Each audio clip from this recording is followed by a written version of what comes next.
The shotgun blast echoed through the cornfields like a thunderclap from hell, shattering the fragile peace of Willow Creek, Iowa. Dylan Harper's world splintered in that instant.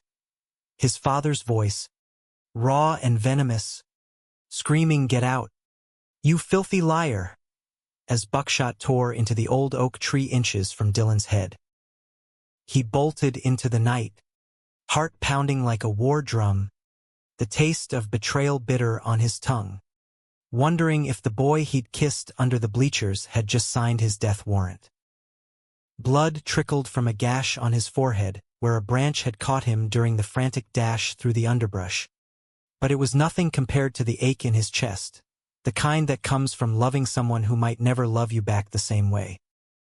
Evan Caldwell, the golden boy of Willow Creek, the high school football coach everyone adored, had sworn it was just them against the world. But secrets in a town this small, they fester like untreated wounds. Dylan collapsed against the rusted chain-link fence at the edge of town, gasping for air that smelled of earth and regret. His phone buzzed in his pocket, Evan's name lighting up the screen like a lifeline. "Where are you? Jesus. Dylan. What happened?" The voice on the other end was steady, but Dylan could hear the crack beneath it, the fear that mirrored his own. He wanted to scream, to demand why Evan hadn't fought harder when his dad burst into the barn and caught them tangled in each other's arms. Instead, he whispered, "It's over. They know." Willow Creek was the kind of place where Sundays meant church steeples piercing the sky and Friday nights lit up the gridiron with dreams of glory. It was 2015, and the world outside was changing, rainbow flags waving in cities like San Francisco and New York. But here, in the heart of the Midwest, change crept in slower than a combine through the fields. Dylan had grown up idolizing the heroes on those Friday nights, the ones who threw perfect spirals and led the Willow Creek Wildcats to state semifinals. Evan Caldwell had been one of them once, back in the 90s, before he returned as coach. All broad shoulders and easy charm, the man who could rally a losing team with a single pep talk. Dylan was 18, fresh out of high school, working odd jobs at the local diner while dreaming of escaping to Chicago or maybe even LA, anywhere the air didn't reek of judgment. He'd always known he was different. Stolen glances in the locker room, the way his pulse quickened when Evan's hand brushed his during practice. Evan was 35, divorced from a high school sweetheart who'd left town years ago, childless and seemingly content with his solitary life. But beneath that rugged exterior, Evan harbored his own shadows, a father who'd beaten the weakness out of him with Bible verses and fists, a town that saw him as the unbreakable pillar of virtue.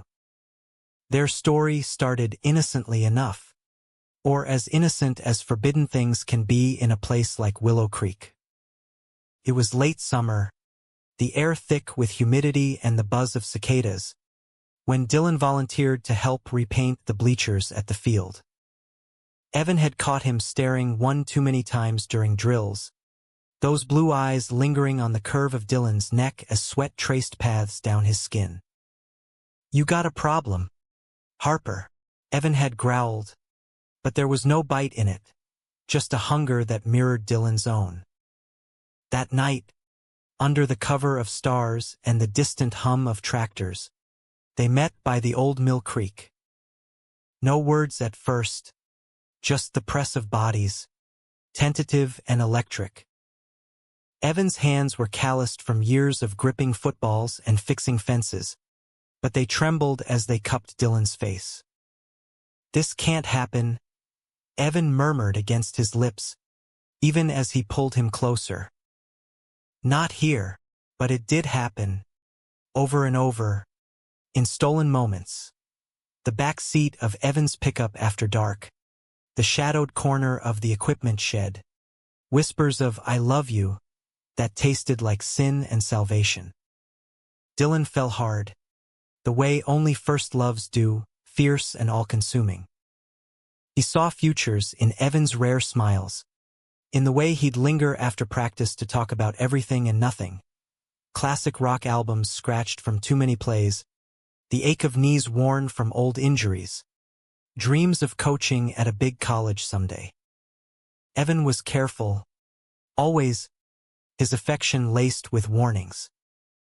This town's got long memories, kid. One wrong move, and we're both done. Dylan nodded, but in his heart, he believed love could bulldoze through anything, even the bigotry that simmered just below Willow Creek's polite surface. The unraveling began at the annual Harvest Festival, a week of fairs and fried dough that masked the town's undercurrents of gossip. Dylan had been helping his dad, Tom Harper, set up the hay bales for the corn maze, a family tradition that now felt like a noose. Tom was a deacon at First Baptist, his face etched with the lines of a man who'd prayed away his own doubts and expected the same from his only son. "You're getting distant, boy," Tom had said that morning, his voice gruff over breakfast. "Something eating at you?" Dylan had forced a laugh, mumbled about job stress, but the lie sat heavy in his gut. That evening, as the sun dipped low and lanterns flickered to life, Dylan slipped away to meet Evan behind the Ferris wheel. The air was alive with laughter and the sizzle of sausages, but their corner felt worlds away. Evan pulled him into a fierce kiss, hands roaming with a desperation born of too many days apart. "Missed you," Evan breathed, his voice rough like gravel. Dylan's response was a soft moan, fingers threading through Evan's hair, lost in the heat of it all. They didn't hear the footsteps until it was too late. A shadow fell over them. Jake Rollins, Evan's assistant coach and self-appointed town watchdog, phone already raised. "What the hell is this?" Jake's voice was a whip crack, his face twisting in disgust. Dylan froze, heart slamming against his ribs, but Evan shoved him behind his back, shielding him like a human wall. "None of your business, Jake." "Walk away." Jake didn't walk. He sneered, eyes gleaming with the thrill of discovery. "Oh, it's my business, all right, coach. Whole town's gonna love this." He snapped a photo before bolting into the crowd, leaving Dylan trembling in Evan's arms. "He won't say anything," Evan lied, even as panic clawed at his throat. But deep down, they both knew better. Jake was the kind of man who thrived on tearing others down to feel tall, bitter from his own failed dreams, married to a woman who looked the other way, whispering prayers for his salvation. By morning, the photo had spread like wildfire through group texts and church pews. Whispers turned to shouts. "Disgrace? Abomination? Coach Caldwell? With that Harper boy?" Tom's rage erupted at dawn, shotgun in hand, chasing Dylan from the house with curses that echoed Old Testament fire. Dylan ran to the only place he knew, Evan's modest ranch house on the outskirts, where the door flew open before he could knock. Evan pulled him inside, face ashen. "I heard. God, Dylan, you're dead." He trailed off, wrapping Dylan in a hug that smelled of coffee and fear. They spent the day barricaded, phones silenced, making love like it was their last, slow and tender, Evan's lips tracing apologies over every inch of Dylan's skin. "We'll leave," Evan promised, voice breaking. "Pack a bag. We'll head to Des Moines tonight. Start over." Dylan clung to him, believing it, because what else was there? But doubt crept in like fog off the creek. Evan paced, muttering about his job, the team, the kids who looked up to him. "They need me here," he said. more to himself than Dylan. I can't just abandon that. Dylan's stomach twisted. What about us? You gonna abandon that too? The silence that followed was louder than any shotgun blast. That night, the town council called an emergency meeting at the high school gym, ostensibly about festival cleanup, but everyone knew the real agenda. Dylan watched from the shadows outside, hoodie pulled low, heart in his throat. The gym buzzed with familiar faces. Pastor Hale thundering from the podium about moral decay, Jake Rollins nodding smugly in the front row, Tom's red-rimmed eyes scanning the crowd like a hawk. Evan stood at the back, arms crossed, his coach's whistle still dangling from his neck like a talisman. When his name was called, Coach Caldwell, care to comment on these allegations? The room fell silent. Dylan's breath hitched. This was it. Stand up for him, or let the wolves feast. Evan cleared his throat, stepping forward. The words that came next would change everything or break it beyond repair. The gym lights buzzed overhead like angry hornets, casting harsh shadows on the folding chairs crammed with Willow Creek's self-appointed judges. Evan Caldwell felt every eye on him, 100 pairs boring into his soul, waiting for the crack that would confirm their worst suspicions. He could taste the bile rising in his throat, the weight of 35 years pressing down, years of burying pieces of himself to fit the mold of the man they all thought he was. Allegations.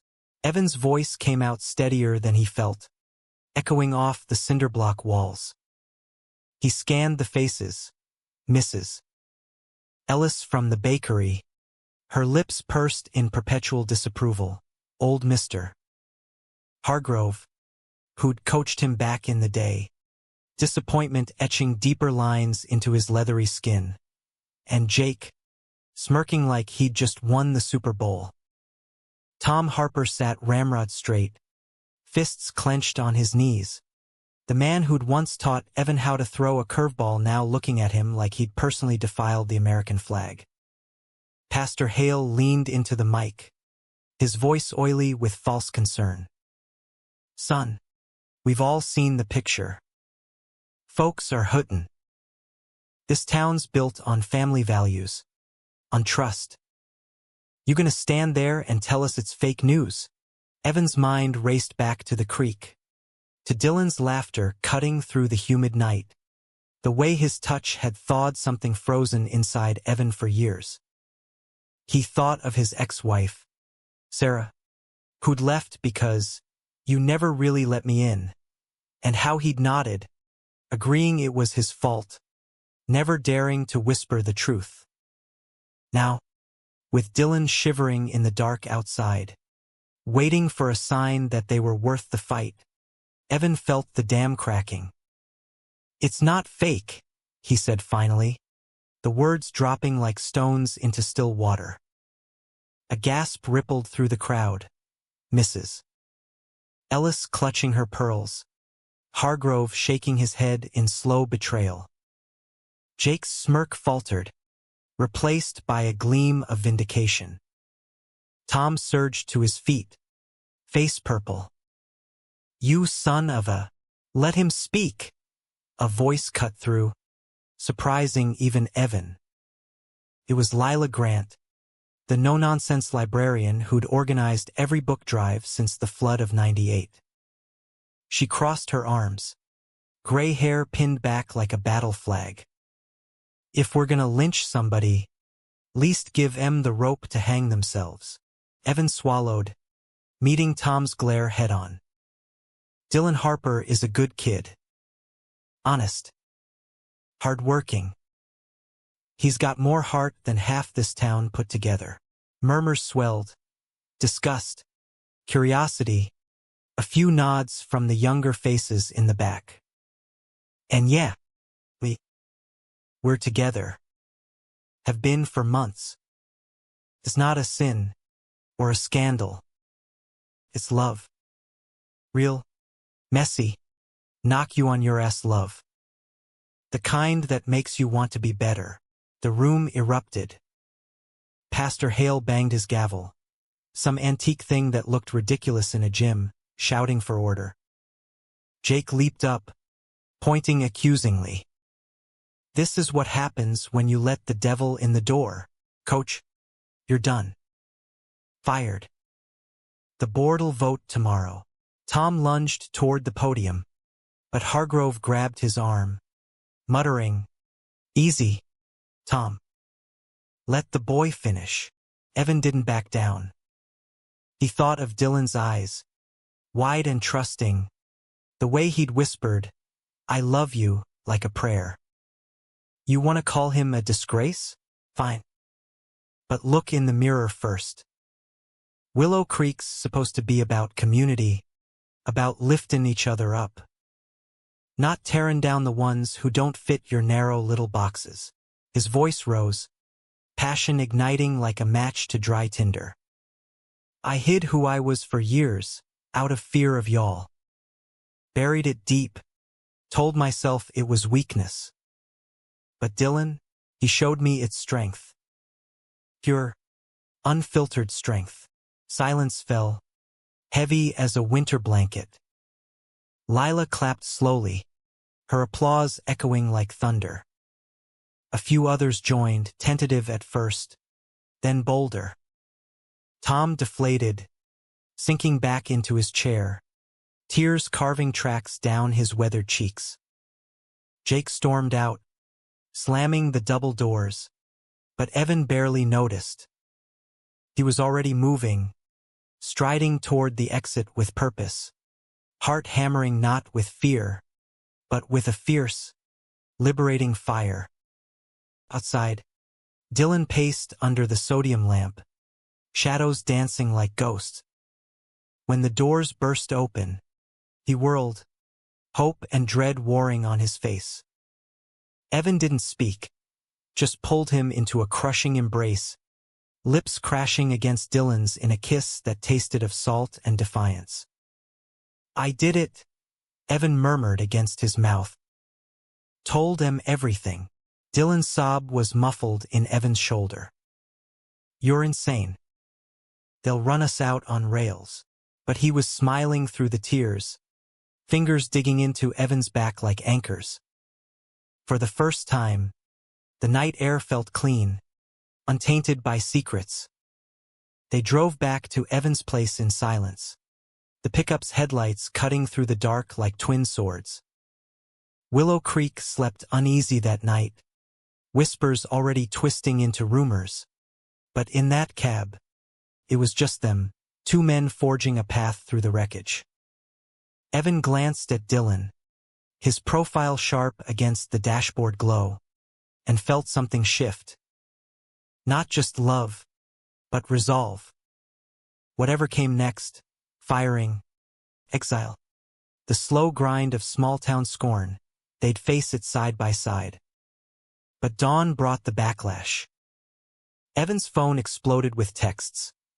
The school board canceling his contract effective immediately, parents pulling their kids from practice, even a curt voicemail from Hargrove. You threw it all away, son. For what? Dylan fielded his own hell, voicemails from old friends calling him fag in slurred tones. A brick through the diner's window with go home, scrawled in red paint. Tom showed up at Evan's door by noon, hat in hand, looking every bit the broken farmer. Need to talk to my boy, he said, voice gravelly. Evan stepped aside, watching as father and son faced off in the living room, the air thick with unspoken accusations. You lied to me, Tom started, eyes red. All those years, acting normal, and now this. Perversion. Dylan's chin lifted, fire in his gaze. It ain't perversion, Dad. It's me. The real me. And Evan's the only one who ever saw that and didn't run. Tom's face crumpled, hands trembling. I did this for you, boy. to protect you from hell. But the words rang hollow, and when Dylan reached out, Tom didn't pull away. They stood there, locked in an awkward hug, the first crack in the wall between them.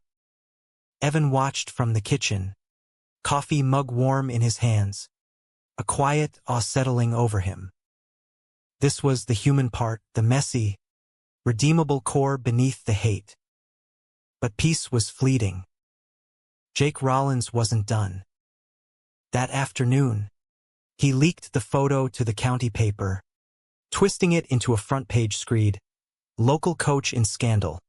Betrayal of trust or cry for help? Protests brewed outside the school.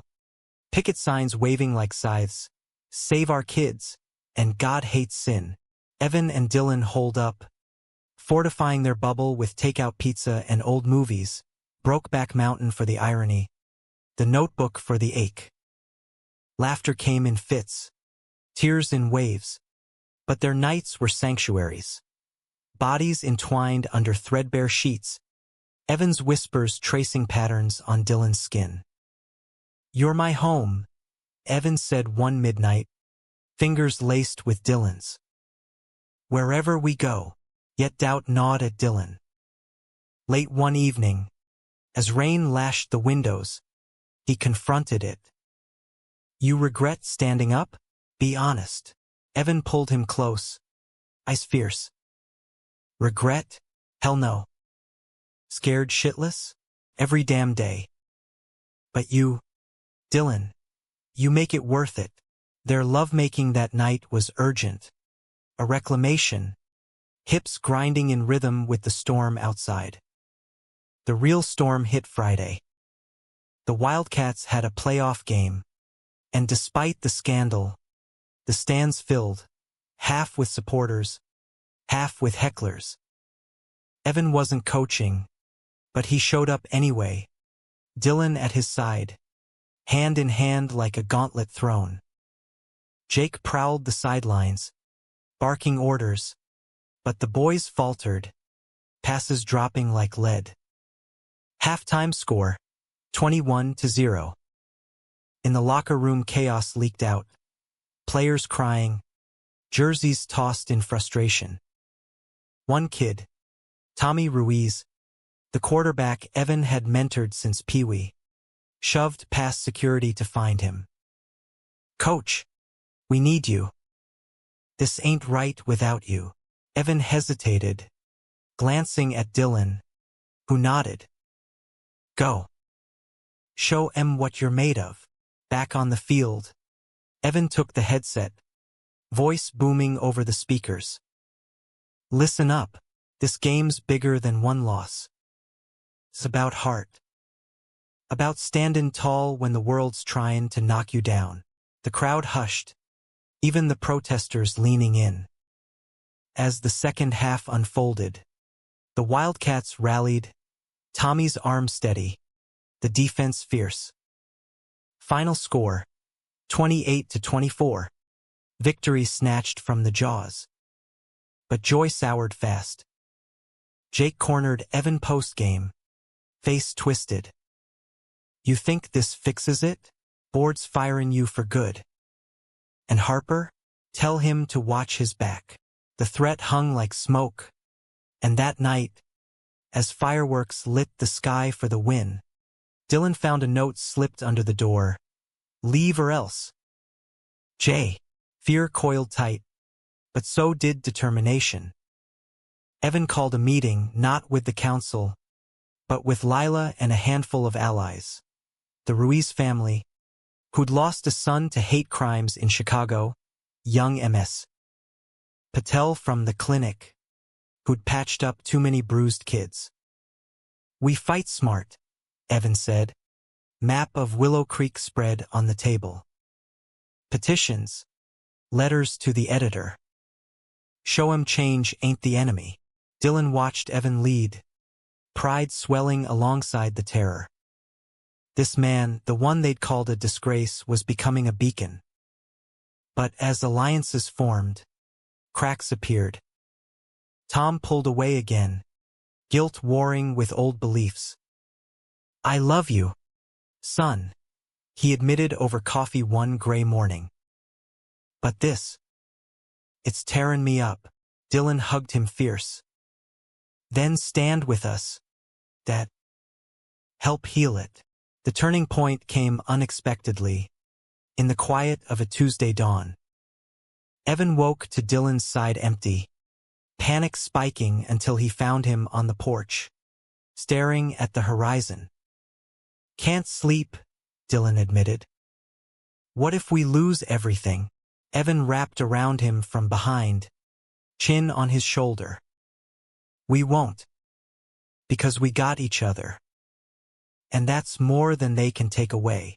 In that moment, under the vast Iowa sky, Dylan believed it. Love wasn't just a feeling, it was a rebellion, a quiet revolution. And Willow Creek, it was waking up, one heart at a time. Weeks blurred into a tense standoff, Willow Creek holding its breath like a prizefighter between rounds. The petitions circulated, hundreds of signatures from unexpected quarters. Farmers who'd quietly questioned the pastor's fire and brimstone sermons, teachers tired of policing appropriate hallway talk, even a few church ladies who'd baked Dylan pies with notes tucked inside. Bless your heart, honey. Chin up. Lila turned the library into command central, stacks of letters to the Des Moines Register piling high, each one a testament to the town's fractured soul. Evan threw himself into the fight, his coach's playbook repurposed for strategy sessions. Mornings were for Dylan, lazy breakfasts of eggs scrambled with whatever was in the fridge, kisses that lingered over coffee mugs, hands wandering under the table like teenagers. Your trouble, Dylan teased one dawn, flour-dusted from helping with pancakes. Evan grinned, pulling him onto his lap. Your kind of trouble, their laughter echoed, a bomb against the brewing storm. But Jake Rollins was a shadow that lengthened with every passing day. He rallied the hardliners, Pastor Hale's flock, the VFW Old Guard, organizing purity rallies outside the school, megaphones blaring verses from Leviticus. We won't let Sodom take our town, Jake bellowed, his eyes always finding Evan in the crowd, promising retribution. Whispers reached them. Slashed tires on the pickup, anonymous calls threatening Dylan's job at the diner. Quit while you're ahead, coach, one gravelly voice warned. Or the boys next. Dylan brushed it off in public, chin high as he walked Main Street hand in hand with Evan. But at night, nightmares clawed him awake, visions of shotguns and burning barns. He's not gonna stop, Dylan confided one stormy evening, curled against Evan's chest as thunder rolled. Evan stroked his hair, voice low and sure. Then we make him. Legally. Witnesses. Reports. No more hidin'. The betrayal hit like a sucker punch on a crisp October afternoon. Evan had driven to Ames for a job interview, an assistant coaching gig at Iowa State, a lifeline out if Willow Creek proved too poisonous. Dylan stayed behind, helping Lila collate signatures at the library. The call came as Evan merged onto I-35. Tommy Ruiz, voice shaking. Coach, this is bad. Jake. He cornered Dylan after you left. Said stuff about your past, something from high school. I think he's got dirt. Evan's foot slammed the brake, tires screeching as he U-turned on the shoulder. Heart in his throat, he floored it back, mind reeling through buried memories. High school. The fumbling kiss with a teammate after a championship win, hushed up by Hargrove with a boys will be boys wink. Evan had shoved it down, convinced himself it was a phase. But Jake, he'd been there, in the shadows, nursing grudges even then. He burst into the library 20 minutes later, finding Dylan pale but composed, surrounded by concerned faces. "What happened?" Evan demanded, pulling him into a fierce hug. Dylan buried his face in Evan's neck. "Jake showed up with proof. Some old letter you wrote to that guy, Joey. Said he'd mail it to every paper from here to Chicago unless we leave town." Quietly, rage boiled in Evan's veins, hot and righteous. The letter, God. He'd forgotten it, a desperate scrawl confessing feelings he'd never voiced. "How'd he get it?" Lila interjected, sharp as a tack. Tommy shifted uncomfortably. "Found it in Coach Hargrove's attic, cleanin' out junk. Said it was evidence of long-term deviance." Evan's world tilted. Hargrove, his mentor, the man who'd shaped him, had kept it, hoarded it like a trophy of control. Betrayal stung deeper than Jake's malice. It was paternal, foundational. "We confront him," Evan growled. Both of them, that evening, under a harvest moon that bathed the town in silver, they marched to Hargrove's weathered farmhouse. Jake was there, of course, perched on the porch like a vulture, envelope in hand. Hargrove rocked in his chair, pipe smoke curling like accusations. "Evenin', Caldwell," the old man drawled. "Heard you been stirrin' pots." Evan didn't waste breath on pleasantries. "You kept that letter." "Why?" Hargrove's eyes narrowed, pipe pausing mid-puff. "To protect you, boy. Thought you'd grow out of it. But seeing you drag that Harper kid into the muck, had to step in." "Protect," Dylan spat, stepping forward, voice trembling with fury. "By blackmail? You're no better than the hypocrites you preach against." Jake chuckled, waving the envelope. "Sign this resignation, apology, promise to scat. Or this hits the wires tomorrow. Disgraced coaches, double life exposed." Evan's hand shot out, snatching the envelope. He tore it open, scanning the faded ink, his younger self's words, raw and pleading. For a heartbeat, shame flickered, old ghosts whispering he was unworthy. Then Dylan's hand found his, squeezing tight. "Don't let them win," Dylan murmured. "You're more than this." Fire reignited. Evan faced Hargrove, voice steady as steel. "You taught me football, sir. But life's no game with fixed plays. It's about heart, about owning your truth. I hid mine too long because of men like you, who confuse control with kindness." He turned to Jake, eyes blazing. "And you're just a bully with a badge. Keep your proof. I'll tell my story myself, before you can twist it." He ripped the letter in half, then quarters, letting the pieces flutter to the porch like confetti. Jake lunged, but Evan sidestepped, years of gridiron reflexes kicking in. "Touch him, and you're done," Evan warned, arm around Dylan. Hargrove sagged, pipe forgotten. "You were my best, Evan. Don't throw it away." "It's not thrown," Evan said softly. "It's claimed." They walked away, back straight, the night air crisp with autumn's promise. Behind them, silence. Jake's bluster deflated, Hargrove's empire of secrets crumbling. Back home, adrenaline crashed into exhaustion.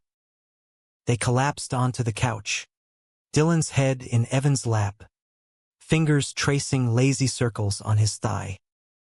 "You were magnificent," Dylan whispered, tilting up for a kiss that started soft, deepened into hunger. Clothes shed in a tangle, they moved to the bedroom, body speaking what words couldn't, gratitude, defiance, unbreakable bond. Evan's mouth mapped Dylan's skin, eliciting gasps that mingled with the wind through cracked windows. I love you, Evan groaned, burying deep, their rhythm a defiant heartbeat against the world. Afterward, tangled in sheets, Dylan voiced the fear. He won't stop. What if he goes public anyway? Evan pulled him closer. Let him. Truth's my weapon now. Sleep came fitful, dreams of open fields where no shadows lingered. Morning brought allies. The Ruiz family arrived with tamales and news. Tommy had recorded Jake's threats, audio gold for the paper. Lila called with updates, signatures topping 1,000. The register running a sympathetic piece. Willow Creek's reckoning, love versus legacy. Even Tom showed, toolbox in hand. Heard about the letter, he grunted, avoiding eyes. Need help fixin' that window from the brick? Dylan hugged him wordless, the gesture saying enough. But Jake escalated. That night, as Evan and Dylan shared a quiet dinner, steak from the local butcher, a rare treat, the power flickered, then died. In the dark, headlights swept the drive, engines revving like beasts. Hooded figures, Jake's posse, faces obscured, tossed bottles that shattered in flames against the porch. Freaks! A voice yelled, muffled but unmistakable. Evan shoved Dylan behind the couch, grabbing the fire extinguisher. Stay down, he charged out, foam hissing against the blaze, but a bottle caught his arm, glass slicing deep. Blood welled, hot and sticky, but he didn't falter until sirens wailed, blue lights fracturing the night. Deputies hauled off 3 men, Jake among them, cursing as cuffs clicked. In the ER, stitches pulling tight, Evan gripped Dylan's hand. See, we're breaking, Dylan, ice fierce, leaned in. But at what cost? The question hung, a harbinger of choices yet to come. As winter's first snow dusted the fields, the town teetered. The board meeting loomed, Evan's fate in the balance. Allies rallied, but doubt whispered. Was love enough to rewrite the script? Snow blanketed Willow Creek in a deceptive hush, muffling the echoes of arson and arrest. But beneath the white veil, tension simmered like a pot left too long on the stove. The school board meeting was set for the VFW Hall, a squat brick building that smelled of stale beer and faded glory, where Vietnam vets swapped stories and the town's power brokers called shots. Evan arrived early, Dylan at his side, the gash on his arm bandaged but throbbing, a badge of the battle they'd barely survived. The hall filled fast, supporters in the back, clutching petitions like shields, detractors up front, arms crossed, faces carved from granite. Pastor Hale presided, gavel in hand, his opening prayer a thinly veiled sermon on restoring righteousness. Jake slouched in the corner, out on bail, eyes promising payback. Tom Harper sat midway, conflicted, fiddling with his trucker's cap. When Evan's name came up, the air thickened. Mr. Caldwell, Hale intoned, your actions have divided this community. Resign quietly, and we move on. Murmurs of agreement rippled, but Lila shot to her feet. Divided? Y'all did that years ago, with your hate-mongerin'. Evan's the one tryin' to heal it. Evan stood, voice carrying like a quarterback's call. I won't resign. Not because I'm stubborn, though I am, but because those boys on the team deserve a coach who teaches more than plays. Who shows them it's okay to be who you are, Win or lose. He glanced at Dylan, drawing strength from those steady blue eyes. I love this town. Grew up here, bled for it on that field. But love means calling out the bullshit when you see it. Gasps echoed. Hale's knuckles whitening on the gavel. But then Tommy Ruiz stood, jersey still grass-stained from practice. Coach saved my ass last season. Believed in me when no one else did. He's the heart of this team. One by one, players rose. The linemen, the receivers, a chorus of young voices cutting through the old guard's bluster. Jake snorted, leaping up. Heart? More like poison. And that photo, just the tip. I've got witnesses. Folks who saw Caldwell creeping around back in '95. Corruptin' Joey Klein. Kid left town broken. Suicided himself in Denver. The lie landed like a bomb. Whispers exploding. Evan's blood ran cold. Joey, his first fumbling love. Gone too soon to despair. Evan had never unpacked. But suicide, a fabrication, cruel as salt in wounds. Dylan surged forward, face flushed. That's a damn lie. Joey was my cousin's friend. Left for college. Thriven in Seattle last I heard. Chaos erupted. Chairs scraping. Voices overlapping. Tom bolted up, silencing the din. Enough! His voice boomed. Deacon's authority laced with a father's anguish. Jake Rollins. You slimy coward. I know Joey's family. They'd skin you for that slander. He turned to Evan, eyes softening. Boy. Man. Whatever this is, it's real. I see it now. Raised my son to hide, and look what it cost. No more. The admission hung. Seismic. Hale banged futilely for order, but the tide shifted. Nods from the middle rows. Tears from Mrs. Ellis. Evan stepped to the mic, throat tight. Joey was my friend. We experimented, like kids do. He was gay, proud in the end. Didn't kill himself, built a life, came back for reunions. Jake's twistin' truth to hurt us, but lies don't stand forever. In the end, the vote was close. 7-5 to retain Evan. With conditions, sensitivity training, community outreach. Jake stormed out, defeated, his posse scattering like leaves. As the hall emptied, Dylan pulled Evan into the vestibule, kissing him fierce amid the coats and umbrellas. You did it, Dylan breathed. We did, but victory tasted bittersweet. News of the retention spread, igniting a firestorm. Protests swelled outside the school, counter-demonstrations blooming with rainbow flags borrowed from Des Moines allies. The Register ran a series, Willow Creek's Gay Awakening, profiles on Evan and Dylan humanizing the scandal.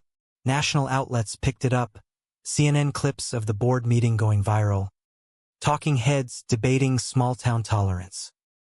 Evan's days filled, coaching with renewed fire, practices infused with talks on resilience, not just routes. Dylan quit the diner for a part-time gig at Lila's library, shelving books while fielding curious questions. Their evenings were sacred, dinners by candlelight, slow dances in the kitchen to Springsteen crooning from the radio. Thunder Road became their anthem, Evan's hands on Dylan's waist, swaying as lyrics wrapped around them like promises. Yet intimacy deepened in shadows. One snow-dusted night, after a team win that packed the stands with wary cheers, they tumbled into bed, coats half shed. Evan's mouth was worship, kisses trailing from Dylan's collarbone to the dip of his hip, eliciting shudders and pleas. Evan. Please, Dylan gasped, arching as fingers explored, teasing until need overtook.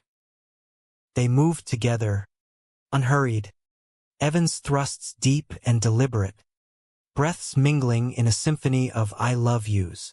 Climax crashed like waves, leaving them spent, limbs entwined, snow tapping the window like applause. Whispers of normalcy emerged. Tom invited them for Sunday pot roast. Awkward at first, silverware clinking amid stilted talk of crops and scores. But when Dylan laughed at one of Evan's jokes, Tom's smile cracked genuine. "Proud of you, son," he said later, clapping Evan's shoulder. "Both of ya." Spring thawed the fields and the town. Wildcats made it to state, Evan's name chanted by crowds that included former protesters. Jake faced charges, arson, slander, his empire reduced to court dates and a barstool at Mickey's Tavern. Hargrove visited once, letter fragments in hand. "Burned the rest," he admitted gruffly. "You were right, son. Time I retired for good, but scars lingered." Dylan woke some nights, Evan's name on his lips from dreams of fire. Evan, too, battled ghosts, therapy sessions in Ames, unpacking decades of denial. "Love's work," he told Dylan one evening, walking the creek where it started. "Hard, holy work." Graduation came, bittersweet. Dylan, cap tassel swinging, scanned the bleachers for Evan amid the cheers. Their eyes met, a lifetime in that glance. Afterward, in the pickup, Dylan confessed, got accepted to community college. Art program. "Stayin' local for now." Evan grinned, pulling over to kiss him senseless. "Proud as hell. We'll build here." Roots and wings. Summer bloomed, festivals reborn without fear. The harvest dance featured a float with intertwined hands painted in pride colors, kids waving sparklers.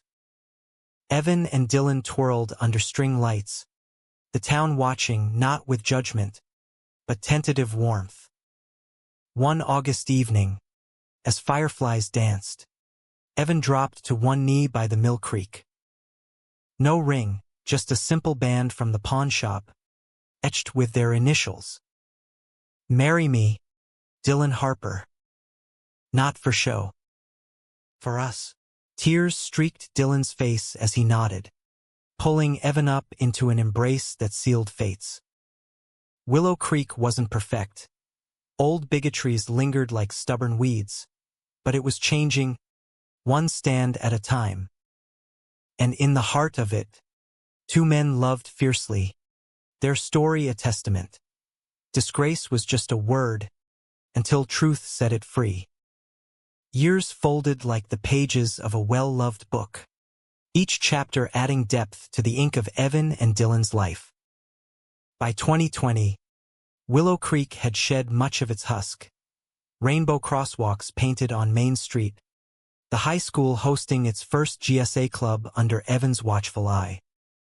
He was head coach now, state champions twice over, his office wall a mosaic of photos, team huddles, Dylan sketching at the sidelines, their wedding portrait from that humid June day in 16, ties askew and grins wide under an arbor of wildflowers. Dylan thrived in his art, murals blooming across town, vibrant scenes of cornfields kissed by sunsets, figures hand in hand against stormy skies. His first gallery show in Des Moines sold out, critics praising the raw humanity in his strokes. Tom attended, suit starched, beaming as he bought the centerpiece, a canvas of two silhouettes by the creek, titled Reclamation. "It's us," he said gruffly, hugging Dylan tight. The old deacon had softened, volunteering at the food pantry, his sermons now laced with parables of prodigal sons and radical grace. Their home, a fixer-upper Evan bought with coaching bonuses, echoed with life. Mornings started with coffee on the porch, Dylan's head on Evan's shoulder, watching deer graze the edge of the woods. "Remember when this felt impossible?" Dylan murmured one dawn, fingers tracing the faded scar on Evan's arm. Evan chuckled, kissing his temple. "Every day. But look at us, still standing." Intimacy evolved, less frantic fire and more steady ember. Anniversaries brought candlelit baths, Evan's hands soaping Dylan's back with reverence, leading to slow lovemaking where touches lingered like brushstrokes. "You're my masterpiece," Evan whispered once, entering him gently, their bodies sinking in a dance honed by time. Dylan's moans were soft pleas, release a shared sigh that left them boneless, hearts full. Challenges came, as they do. Jake resurfaced in 18, paroled and penitent, approaching Evan at a gas station with hat in hand. "Ruined my life, coach." "Lost everything." Evan nodded, no gloat in his eyes. "Fix it by being better." "Start with sorry," to Dylan. Jake did, haltingly, over coffee at the diner. Forgiveness wasn't easy. Dylan's hand shook accepting it, but it closed a circle, turning poison to lessons. The pandemic hit hard, Willow Creek isolating like the rest of America. Practices went virtual, murals paused for masks. Evan and Dylan weathered it in their bubble, baking bread gone wrong and laughing through Zoom family dinners with Tom and Lila. But isolation amplified old fears, Dylan sketching darker pieces, Evan pacing over job cuts at the school. One lockdown night, doubt spilled. "What if we never had kids? This house feels empty." Evan pulled him close. "We got options. Adoption, fostering. When it's right." Healing deepened. Therapy continued, Evan unpacking his father's belt marks and Bible thumps, Dylan forgiving the shotgun's echo. They traveled light road trip to Yellowstone, hiking trails hand in hand, Evan's knee protesting but spirit soaring. "This is freedom," Dylan said atop a ridge, wind whipping their hair. Evan agreed, pulling him down for a kiss that tasted of pine and possibility. By 2025, their story wove into Willow Creek's fabric. The high school dedicated the field to Evan, Caldwell Commons, plaque reading for heart over victory. Dylan taught workshops, kids wide-eyed over canvases. Tom, graying but spry, officiated youth games, his cheers booming for all. One crisp November evening, the date marking 5 years since the board vote, Evan planned a surprise. He blindfolded Dylan, driving the familiar route to the Mill Creek. "Trust me," he teased, guiding him out. The blindfold slipped, revealing a picnic under stars. Blankets, wine. A sketchpad opened to Dylan's latest, a portrait of them, aged but entwined. 10 years, Evan said, voice thick. "From disgrace to this. You saved me, kid." Dylan laughed through tears. "We saved each other." They made love there, on the grass, urgent yet tender, Evan's mouth devouring, hands mapping familiar terrain, thrusts building to a crescendo that shattered the quiet. Afterward, wrapped in each other, Dylan whispered, "Think the town's ready for more?" Evan grinned. "Always was. Just needed us to show him." As fireflies winked out and dawn crept, Willow Creek stirred awake. No longer a place of whispers and shotguns, but of stories shared, raw, redemptive. Evan and Dylan rose, hands linked, walking homeward. Love, they'd learned, wasn't a battle won once, but a field tended daily. And in its harvest, grace enough for all. In the end, they weren't disgraces. They were the men who'd taught a town to stand tall, together.